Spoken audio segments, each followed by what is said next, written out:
আমি মাকে খুশি করতে গেলে বউ নারাজ, বউকে খুশি করতে গেলে মা নারাজ। কিন্তু আমি একজন মানুষ, কোন দিকে যাব? ইসলাম বলে তুমি তোমার মার কি? সন্তান। তুমি তোমার বউয়ের কি? স্বামী। শব্দগুলা খেয়াল করবেন। তুমি তোমার মার সন্তান, যার পায়ের নিচে তোমার বেহেশত।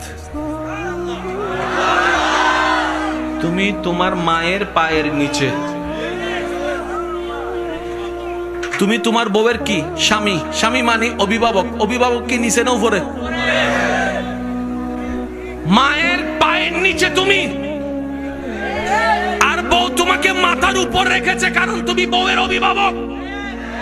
তো উপরওয়ালা তো নিচের ওয়ালার মতো হয় না, নিচের ওয়ালা তো উপরওয়ালার মতো হয় না। এবার সে বলে আমি করব কি? বলে যে শোনো, তুমি মাকে মাথায় রাখো, বউকে বুকে রাখো।